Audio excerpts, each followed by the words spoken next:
Em junho de 2022, eu fui eleita para ser líder de igreja. Pensando em todo o trabalho que eu assumiria, na grande variedade de experiências que eu ganharia e em como isso seria bom para meu crescimento na vida, eu fiquei entusiasmada. Eu estava tão grata a Deus por essa chance de praticar. Mas eu era nova na liderança, por isso não conhecia muitos princípios. Eu não buscava os princípios quando problemas apareciam e só labutava cegamente e fazia o que achava melhor. Eu também agia assim quando escolhia pessoas para posições. Pouco tempo depois, uma supervisora que eu tinha escolhido estava sendo desleixada em seu dever e atrasando o trabalho. Uma líder superior me repreendeu. Em algo tão importante como nomear funcionários, por que você ignora os princípios e decide as coisas sozinha, sem discuti-las com seus obreiros?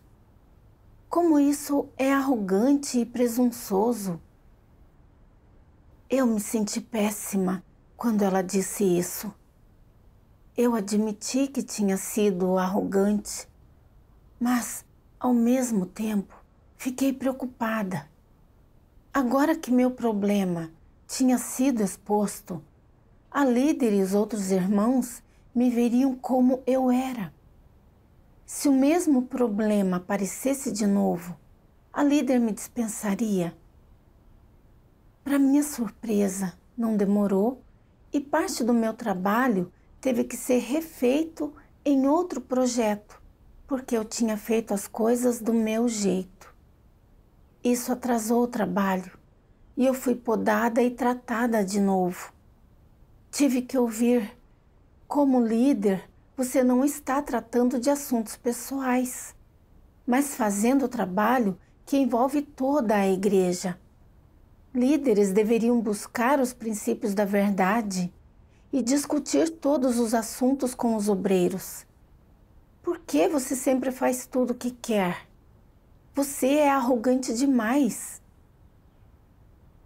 As palavras dela foram como uma faca enfiada no meu coração e eu não consegui parar de chorar.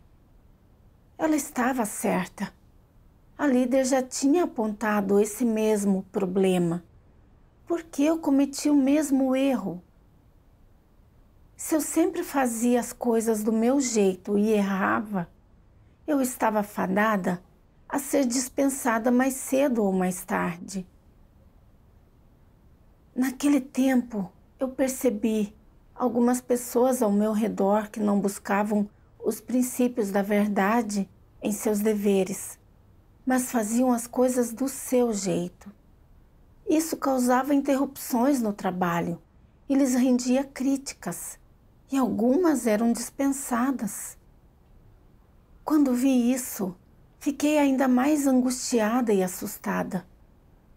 Achei que precisava ter cuidado a partir de então e nunca mais cometer um erro. Caso contrário, eu seria a próxima a ser dispensada. Se eu realmente perdesse meu dever, eu ainda teria desfecho e destino bons? Eu fiquei muito inquieta no trabalho depois disso. Até nas discussões de trabalho comuns, quando eu precisava expressar uma opinião, eu hesitava em abrir a boca, temendo dizer algo errado e revelar meu problema. Quando oferecia sugestões sobre problemas que eu percebia, eu me questionava: isso é realmente um problema? Se eu estiver errada, a líder lidará comigo?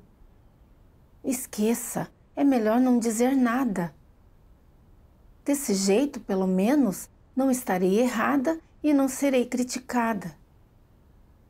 Quando pensava nisso, eu ignorava as coisas que me deixavam insegura, mas eu me sentia um pouco culpada e percebi que eu estava sendo irresponsável em meu trabalho. Achei que deveria questionar meus obreiros e lidar com os assuntos após ver o que achavam. Desse jeito, a líder não diria que eu era arrogante e teimosa. Uma vez, a igreja precisou escolher um líder de equipe para o trabalho evangelístico.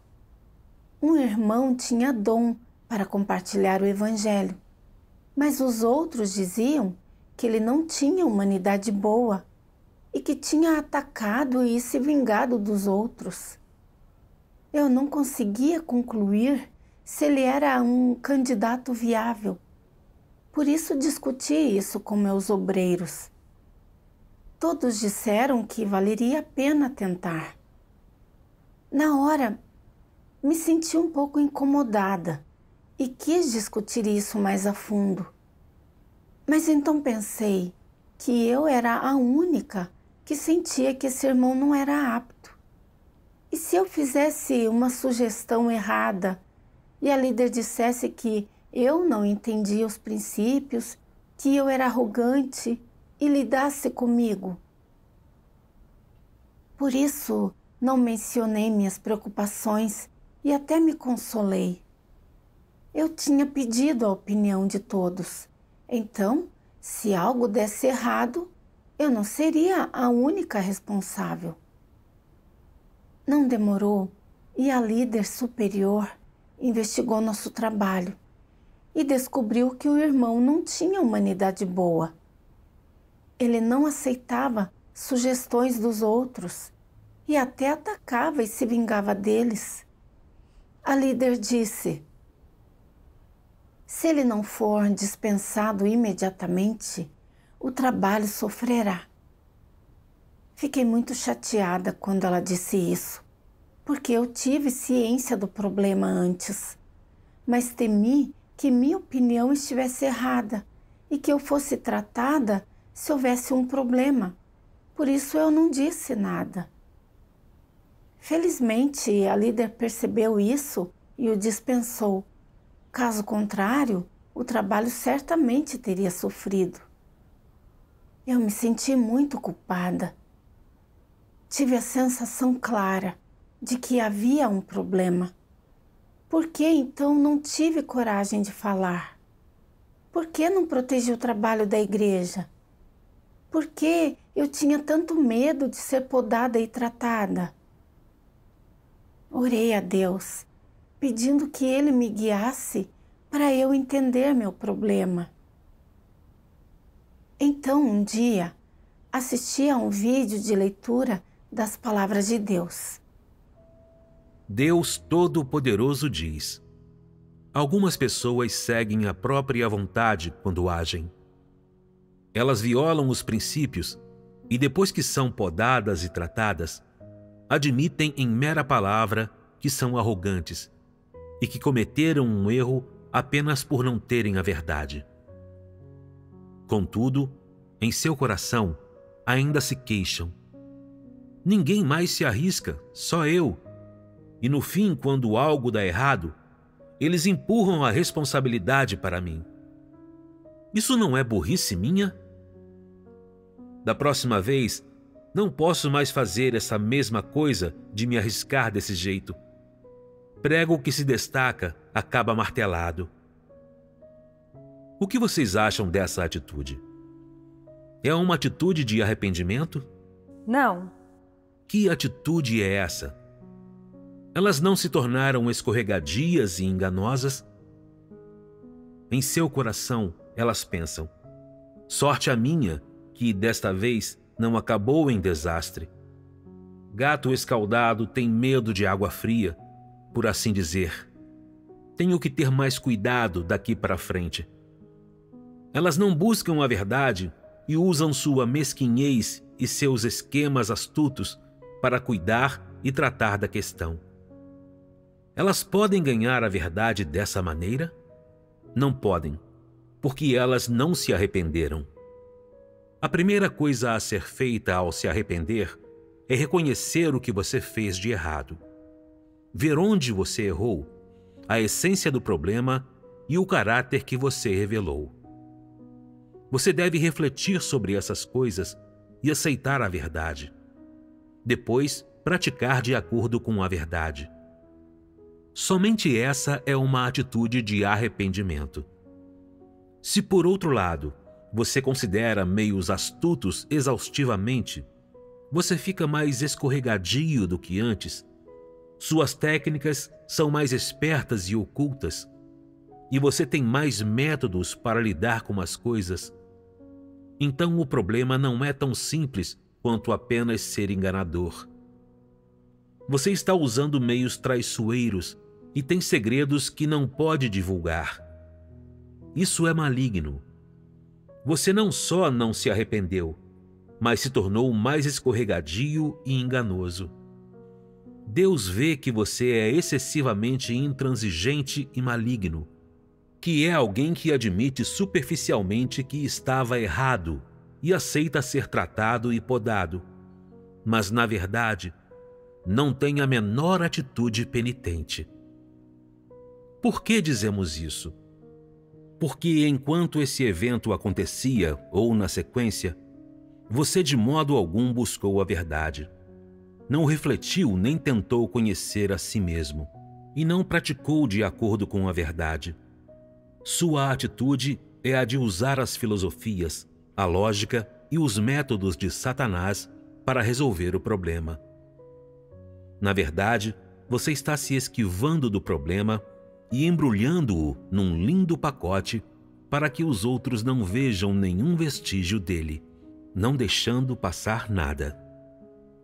No fim, você se acha bem esperto.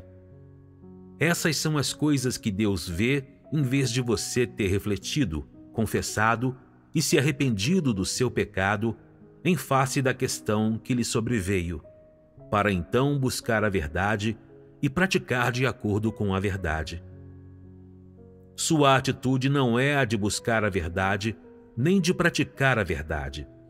Nem é uma atitude de submissão à soberania e aos arranjos de Deus, mas de usar as técnicas e os métodos de Satanás para resolver seu problema. Você passa uma impressão falsa aos outros e resiste a ser exposto por Deus, e é defensivo e confrontador com relação às circunstâncias que Deus orquestrou para você. Seu coração está mais fechado do que antes e separado de Deus.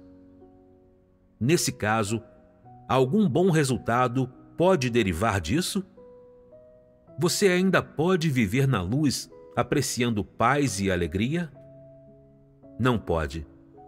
Se você evitar a verdade e evitar Deus, você certamente cairá em trevas e gemerá e rangerá os dentes.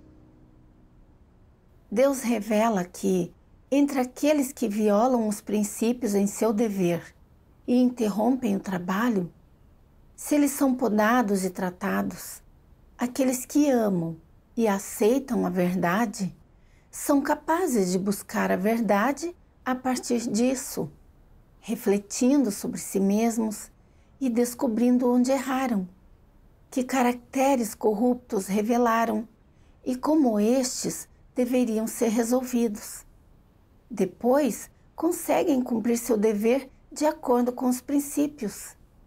Isso é aceitar tratamento e mostrar arrependimento genuíno.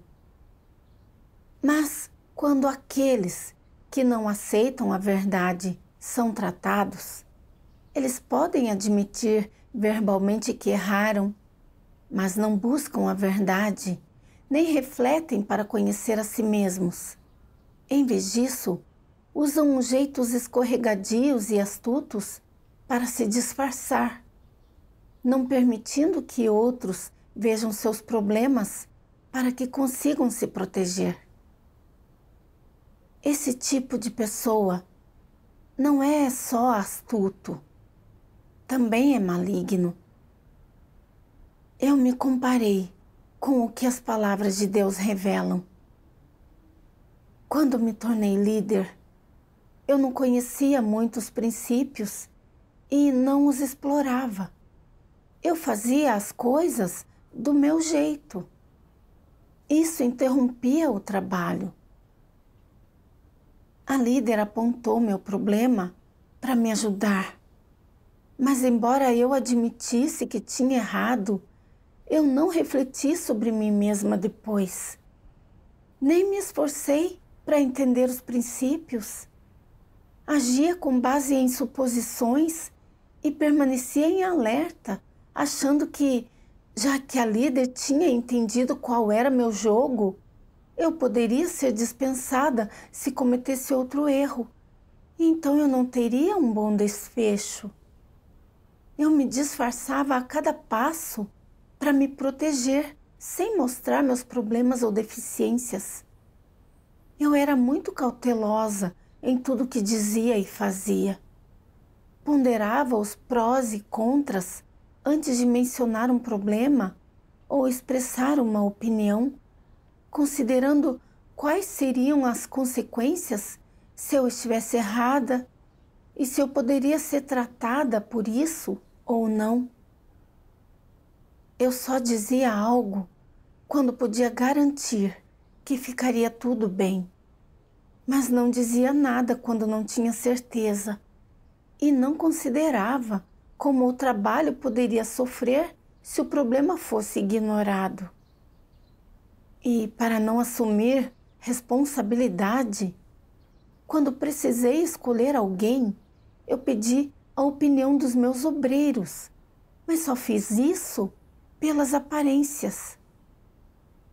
Embora sua sugestão me inquietasse, eu não investiguei mais e acabei selecionando a pessoa errada. Isso prejudicou os irmãos e o trabalho. Vi que, quando eu era podada e tratada, eu não mostrava o menor arrependimento. Eu só me tornava ainda mais escorregadia e enganosa. Pensava constantemente em como evitar errar e ser repreendida, sempre em alerta contra Deus e os líderes. Cumprir meu dever desse jeito era repugnante e odioso para Deus. Assim, eu nunca receberia a obra e a orientação do Espírito Santo. Se não me arrependesse, eu sabia que, no fim, eu seria rejeitada e expulsa por Deus. Uma vez, durante meus devocionais, eu assisti a um vídeo de leitura das palavras de Deus sobre como os anticristos lidam com o tratamento que me ajudou a entender meu problema. Deus Todo-Poderoso diz: alguns anticristos que trabalham na casa de Deus resolvem silenciosamente agir escrupulosamente para evitar cometer erros, ser podados e tratados e irritar o alto ou ser pegos por seu líder fazendo algo ruim. E eles se asseguram que têm um público quando fazem boas obras. No entanto, por mais escrupulosos que sejam, visto que eles começam no ponto de partida errado e trilham a senda errada, agindo só para o bem de status e reputação, e nunca buscando a verdade, eles violam os princípios com frequência, interrompem e perturbam o trabalho da igreja, agem como lacaios de Satanás e até cometem transgressões com frequência. É muito comum tais pessoas violarem os princípios e cometerem transgressões com frequência. Assim, é claro, é muito difícil evitarem ser podados e tratados. Agora, por que anticristos agem com tanta cautela quando não são podados e tratados? Uma razão certamente é que eles pensam: preciso ter cuidado. Afinal de contas, a cautela é a mãe da segurança e os bons têm uma vida pacífica. Preciso seguir esses princípios e me lembrar a cada momento de que preciso evitar erros e não me meter em encrenca, e preciso reprimir minha corrupção e intenções. Contanto que não cometa erros e consiga perseverar até o fim, eu ganharei bênçãos, fugirei dos desastres e serei bem-sucedido em minha crença em Deus. Muitas vezes, eles se motivam, incentivam e encorajam desse jeito. Eles acreditam que, se cometerem um erro, eles diminuirão significativamente suas chances de ganharem bênçãos. Não é esse o cálculo e a crença que ocupa a profundeza do seu coração? Deixando de lado se esse cálculo ou crença dos anticristos é certo ou errado, com base nessa crença, qual será sua maior preocupação quando forem tratados e podados? Suas perspectivas e seu destino. Eles associam poda e tratamento às suas perspectivas e seu destino. Isso tem a ver com sua natureza maligna. Eles pensam: eu sou tratado desse jeito porque Deus me expulsará? É porque Deus não me quer? A casa de Deus me impedirá de cumprir esse dever? Eu pareço ser inconfiável? Serei substituído por uma pessoa melhor? Se eu sou expulso, eu ainda posso ser abençoado? Ainda posso entrar no reino dos céus? Parece que meu desempenho não tem sido muito satisfatório. Por isso preciso ser mais cuidadoso no futuro e aprender a ser obediente e bem comportado, e não causar nenhum problema. Preciso aprender a ser paciente e sobreviver abaixando a cabeça. Todos os dias, quando eu fizer as coisas, eu preciso imaginar que estou pisando em ovos. Não posso baixar a guarda. Embora por descuido eu tenha me revelado dessa vez e tenha sido tratado e podado, parece que o problema não é muito sério. Parece que ainda tenho uma chance. Ainda posso escapar dos desastres e ser abençoado. Por isso eu deveria simplesmente aceitar isso humildemente. Não é que eu serei substituído, muito menos expulso ou excluído. Por isso posso aceitar ser tratado e podado desse jeito. Essa é uma atitude de aceitar tratamento e poda? Isso é realmente conhecer seu caráter corrupto? Isso é realmente querer arrepender-se e virar a página? Isso é realmente ter a determinação de agir de acordo com os princípios? Não, não é. Por que então eles agem dessa forma? Por causa desse lampejo de esperança de que eles conseguirão escapar dos desastres e ser abençoados. Contanto que esse lampejo de esperança ainda exista, eles não podem se revelar. Não podem revelar seu eu verdadeiro. Não podem dizer aos outros o que está nas profundezas de seu coração e não podem permitir que os outros saibam do ressentimento que eles abrigam dentro de si. Precisam se esconder, precisam comportar-se de modo submisso e não permitir que os outros vejam quem eles realmente são. Portanto, eles não mudam nem um pouco após serem podados e tratados, e continuam fazendo as coisas como sempre as fizeram. Assim, qual é o princípio por trás de suas ações? É simplesmente proteger seus interesses em tudo. Não importa que erros cometam, eles não permitem que os outros saibam. Precisam fazer com que todos em sua volta pensem que eles são uma pessoa perfeita, sem falhas nem defeitos, e que eles nunca cometem erros. É assim que eles se disfarçam.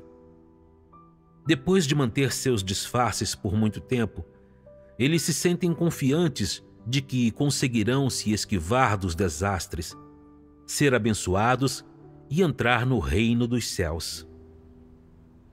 As palavras de Deus me mostraram que, quando os anticristos são tratados por violar os princípios ou cometer o mal, o que eles mais temem é ser expulsos e então não ganhar nenhuma bênção. Por isso, depois, eles são muito cautelosos naquilo que fazem e ficam em alerta contra Deus e o homem. Acham que, contanto que não cometam nenhum erro e os outros não descubram suas falhas, eles podem se agarrar à sua posição e que suas bênçãos estarão garantidas. Eu vi que os anticristos são muito egoístas, vis, astutos e malignos. Só acreditam em Deus por causa de bênçãos. Quando são tratados, só pensam em seu futuro e interesses. Podem se comportar bem e ser submissos por um tempo, mas é tudo fingimento para que possam se abrigar na igreja e evitar os desastres. Eu vi que minha atitude em relação a tratamento era igual a como os anticristos agem, vincular crítica a receber bênçãos. Quando fui repreendida, eu fiquei adivinhando se a líder me dispensaria e me preocupei se teria futuro e destino bons. Passei a pisar em ovos em meu dever depois disso. Eu repensava cada sugestão ou problema que mencionava, temendo cometer um erro e expor minhas inadequações. Então a líder conheceria minha estatura e me dispensaria. Antes eu não aceitava ser tratada, nem refletia sobre mim mesma, nem via meus erros. Eu só ficava cegamente em alerta contra Deus e usava táticas ainda mais enganosas para me disfarçar. Achava que, contanto que escondesse meu eu verdadeiro e não cometesse outros erros ou fosse criticada, eu não seria dispensada e assim poderia ficar na igreja e ter desfecho e destino bons. Eu sempre era cautelosa em relação a Deus. Quebrava a cabeça para calcular meus ganhos ou perdas pessoais. Eu via problemas, mas não buscava, nem os relatava. Eu só queria me proteger e não considerava o trabalho da igreja nem de longe. Eu era tão egoísta e astuta, disfarçando-me desse jeito, embora conseguisse enganar a líder por um tempo e não ser dispensada de imediato. Se eu nunca refletisse sobre mim mesma, nunca me arrependesse, nem fizesse mudanças, eu seria exposta e expulsa por Deus, mais cedo ou mais tarde. Quando percebi isso, eu fiz uma oração, disposta a me arrepender e buscar a verdade para resolver meu problema. Em minha busca, eu li algumas das palavras de Deus sobre como lidar corretamente com o tratamento. Fato é que a casa de Deus poda e trata as pessoas inteiramente porque essas pessoas agem com teimosia quando cumprem seus deveres, interrompem e perturbam o trabalho da casa de Deus e não refletem nem se arrependem. É por isso que elas são podadas e tratadas. Quando as pessoas são podadas e tratadas nesse tipo de situação, elas estão sendo expulsas? De forma alguma. As pessoas deveriam ter um entendimento positivo dessas coisas. Nesse contexto, ser podado e tratado não é malicioso, e isso beneficia o trabalho da igreja. Não importa se venha de Deus ou de outras pessoas, de líderes e obreiros ou dos irmãos e irmãs. Ser capaz de podar uma pessoa e lidar com ela quando ela age com teimosia e interrompe o trabalho da casa de Deus é uma coisa justa e positiva a fazer. é o que as pessoas idôneas e aqueles que amam a verdade deveriam fazer. No que diz respeito à poda e ao tratamento, qual é o mínimo absoluto que as pessoas deveriam saber?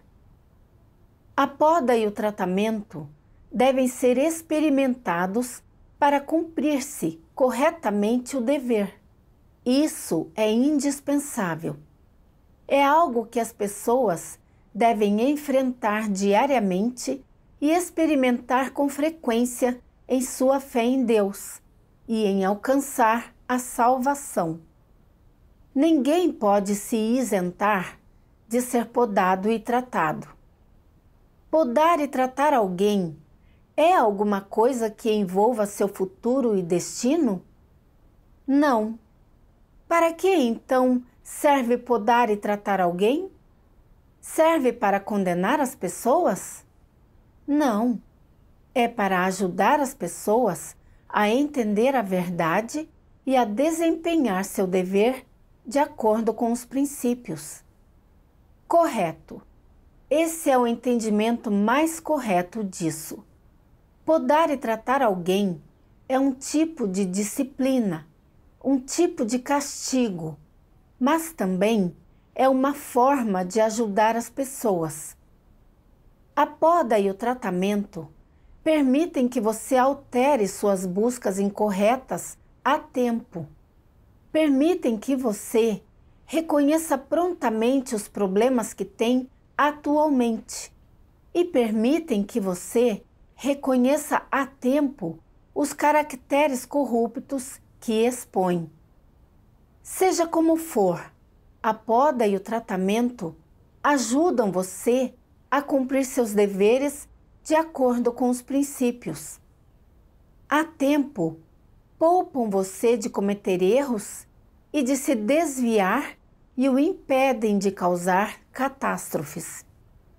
Esse não é o maior auxílio para as pessoas, seu melhor remédio? Aqueles que têm consciência e razão deveriam ser capazes de tratar a poda e o tratamento corretamente. Suas palavras me mostraram que esse é um jeito de purificar e aperfeiçoar as pessoas. Também é algo que devemos encarar e sofrer em nosso processo de crescimento na vida. Às vezes, poda e tratamento podem ser duros e pungentes, mas eles visam nossos caracteres corruptos. Eles expõem e dissecam diretamente nossa corrupção e desobediência. Eles não contêm nenhuma malícia contra nós e não pretendem nos condenar nem expulsar. Não estão relacionados a nosso futuro e destino. Mas eu acreditei, equivocadamente, que ser tratada era ser condenada, que eu seria dispensada e expulsa. Entender Deus errado desse jeito era negar sua justiça e blasfemar contra Ele. A líder me podou e lidou comigo, principalmente por eu ser arrogante e teimosa, por interromper o trabalho da igreja, o que realmente era de enfurecer. A líder queria que eu fizesse mudanças o quanto antes para proteger o trabalho da igreja. Assumir um tom duro era a coisa mais normal no mundo e ela não estava me dispensando. Aquelas palavras críticas foram direto ao ponto de meus problemas e corrupção e me permitiram ver a seriedade do problema. Meu coração estava tão rígido e entorpecido, e sem isso eu teria ignorado as palavras bondosas de conselho e continuado a cometer o mesmo erro. Assim eu nunca progrediria em meu dever. Continuaria cometendo mal e interrompendo o trabalho da igreja. Sempre que eu era tratada, Isso corrigia meus desvios e erros prontamente, impedindo meu mal na hora. Isso é o que é mais útil para mim. Pensando cuidadosamente em quando eu fazia os maiores ganhos, na verdade, isso acontecia quando eu tropeçava e caía e era tratada. Senti que ser tratado é o melhor e mais eficaz método de Deus para nos julgar e purificar. Ser capaz de experimentar isso é graça e bênção de Deus e seu favor especial para mim. Mas eu não busquei a verdade, nem refleti sobre mim mesma. Eu continuei vivendo em equívocos sobre Deus, preocupada com meu destino e futuro. Eu era tão insensata, eu não sabia o que era bom para mim. Eu assisti a um vídeo de leitura das palavras de Deus durante a reunião e ela me impactou muito. Deus Todo-Poderoso diz: se alguém está sempre planejando em prol de seus interesses e perspectivas quando cumpre o seu dever e não pensa no trabalho da igreja nem nos interesses da casa de Deus, isso não é cumprir um dever. Isso é oportunismo. Fazer coisas para o benefício pessoal e para obter bênçãos para si mesmo. Desse jeito, a natureza por trás do cumprimento de seu dever muda. Trata-se apenas de fazer um acordo com Deus e querer usar o cumprimento do seu dever para alcançar seus objetivos. Esse jeito de fazer as coisas de forma tão fácil interrompe o trabalho da casa de Deus. Se isso causar apenas perdas menores ao trabalho da igreja, ainda há espaço para a redenção, e ele ainda pode receber uma oportunidade de cumprir seu dever, em vez de ser removido. Mas se isso causar perdas grandes ao trabalho da igreja e provocar a ira tanto de Deus como das pessoas, ele será exposto e expulso, sem oportunidades adicionais de cumprir seus deveres. Algumas pessoas são dispensadas e expulsas dessa forma. Por que são expulsas? Vocês encontraram a causa principal? A causa principal é que elas sempre consideram seus ganhos e perdas. Elas se deixam levar por seus interesses. Não conseguem renunciar à carne e não têm a menor atitude submissa a Deus. Por isso, tendem a comportar-se de forma imprudente. Elas acreditam em Deus só para obter lucro, graça e bênçãos, não para ganhar nem mesmo um pingo de verdade. Por isso sua crença em Deus falha. Essa é a raiz do problema. Vocês acham que é injusto que elas sejam expostas e expulsas? Não é nem um pouco injusto. Isso é totalmente determinado pela natureza delas. No fim, qualquer um que não ama a verdade, nem busca a verdade, será exposto e expulso. Deus diz que, se você sempre considerar e planejar para seus interesses e seu futuro em seu dever, a natureza daquilo que você faz mudou e não é mais cumprir um dever. Você está fadado a cometer o mal e a interromper o trabalho da igreja.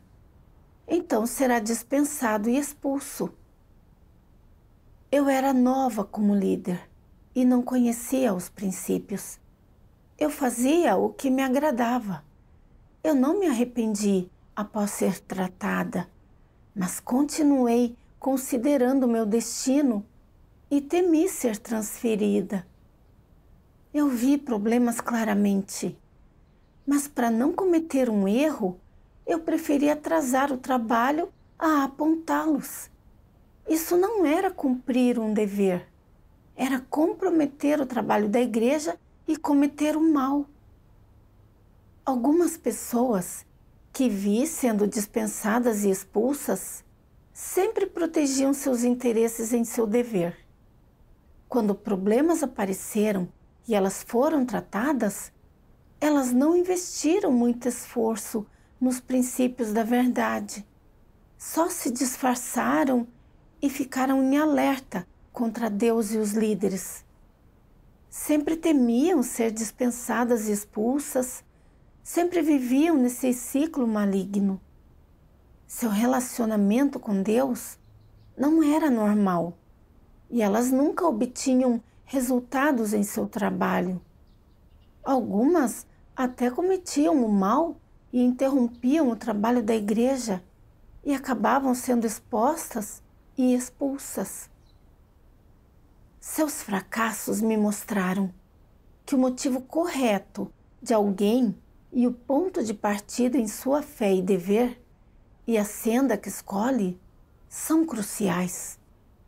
Eles impactam diretamente seu desfecho e destino. Meu estado, meu comportamento e a senda em que eu estava eram iguais aos dessas pessoas. Eu sempre temia cometer erros e ser repreendida. Por isso era tímida e cautelosa contra Deus. Me agarrava rigidamente a meus interesses e futuro, mas raramente buscava os princípios da verdade para resolver um problema meu que a líder mencionava. Se isso tivesse continuado por mais tempo, eu não só não teria progredido no meu dever, como isso teria prejudicado o trabalho e eu teria cometido uma transgressão. A natureza e as consequências disso são sérias. Não era Deus que me exporia e expulsaria. Seria eu arruinando meu futuro. Então percebi que o que eu precisava fazer não era me preocupar se eu seria dispensada e expulsa, mas refletir sobre os problemas que a líder tinha apontado. Investir esforço em buscar e considerar os princípios da verdade e buscar seguir os princípios. Se eu não me saísse bem, mesmo dando tudo de mim, e fosse dispensada, eu deveria me submeter aos arranjos de Deus. Então, encontrei mais algumas palavras de Deus para praticar e nas quais entrar. As palavras de Deus dizem: seu destino e sua sorte são muito importantes para vocês. São motivo de grande preocupação. Vocês acreditam que, se não fizerem as coisas com muito cuidado, isso será equivalente a não terem destino, que vocês destruíram o próprio destino. Mas já lhes ocorreu que as pessoas que despendem esforços apenas para o bem de seu destino estão trabalhando em vão? Tais esforços não são genuínos, são falsos e enganosos. Se esse for o caso, aqueles que trabalham pelo seu destino sofrerão sua derrota final, pois o fracasso na crença em Deus é causado pelo engano. Eu já disse que não gosto de ser lisonjeado, nem bajulado, nem tratado com entusiasmo. Gosto que as pessoas sinceras enfrentem a minha verdade e as minhas expectativas. Mais ainda, gosto quando elas são capazes de mostrar extremo cuidado e consideração pelo meu coração, e quando são até capazes de renunciar a tudo por mim. Só assim é possível confortar o meu coração. Em relação a Deus e em relação ao seu dever, as pessoas devem ter um coração honesto. Se tiverem, serão alguém que teme a Deus. Que tipo de atitude têm aqueles que têm um coração honesto em relação a Deus? No mínimo, eles têm um coração que teme a Deus, um coração que obedece a Deus em todas as coisas. Eles não fazem pesquisas sobre bênçãos ou infortúnios, não dizem nada sobre condições, entregam-se à mercê de Deus. Essas são pessoas com um coração honesto. Deus diz que pessoas que sempre consideram seu futuro e destino em seu dever e que só pensam em seus interesses não são genuínas em relação a Deus, mas estão usando e enganando a Ele. Elas enojam a Deus e Ele as odeia. Deus gosta de pessoas honestas que não se importam com bênçãos ou maldições, que não impõem condições e são genuínas em seu dever. Só esse tipo de pessoa recebe a aprovação de Deus. Quando entendi a vontade de Deus, encontrei uma senda de prática. Em meu dever, eu precisava me concentrar em tentar ser uma pessoa honesta, abrir meu coração para Deus e renunciar a ganhos ou perdas pessoais. Quando fosse tratada, qualquer que fosse a atitude da líder em relação a mim, e se eu seria dispensada ou não, eu deveria buscar os princípios para cumprir bem meu dever. Essa é a chave. Na época, a líder tratou comigo principalmente porque eu era arrogante, presunçosa e fazia as coisas do jeito que eu queria. Se esse problema não fosse tratado, eu continuaria agindo assim. Por isso, fiz uma análise de cada problema que tinha aparecido e os comparei com os princípios, um por um. Se eu não tinha clareza em relação a algo, eu me comunicava com os outros. Depois disso, quando encontrava algo em relação ao qual eu não tinha certeza, eu não confiava mais em mim mesma. Não fazia as coisas segundo um capricho meu. Eu orava a Deus e buscava os princípios. Além disso, discutia as coisas com os obreiros até chegarmos a um consenso. Depois que fiz isso por um tempo, ocorreram menos erros. Quando eu me deparava com um desafio que não conseguia resolver, eu buscava a ajuda dos líderes superiores. Uma vez, quando estava fazendo uma investigação, eu ainda senti uma incerteza após um líder superior encerrar sua comunhão. Senti que ainda tinham algumas perguntas que eu queria mencionar, mas temia que, se as perguntas não fossem boas, o líder dissesse que eu era incompetente e carecia de percepção. Enquanto ainda hesitava, eu percebi que estava me preocupando com meus ganhos e perdas de novo. Orei a Deus sem parar, pronta para praticar a verdade e ser uma pessoa honesta. Não importa se eu via o problema corretamente ou não, eu estava disposta a corrigir meus motivos e ganhar clareza nesse aspecto da verdade. No fim, encontrei a coragem para fazer minhas perguntas. Depois de me ouvir, o líder disse que realmente eram problemas. Ele também comunicou: se ainda houver algo que não está claro, que não foi tratado completamente, você precisa voltar a mencionar. Isso ajudará o trabalho da igreja. Quando o líder disse isso, eu fiquei muito grata a Deus e senti a paz interior que vem quando renunciamos a interesses pessoais e somos pessoas honestas.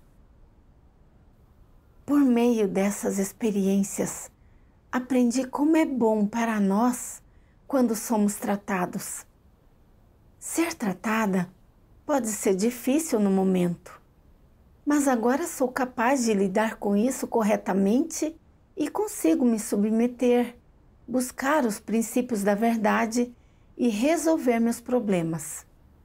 Isso me deixa muito mais tranquila.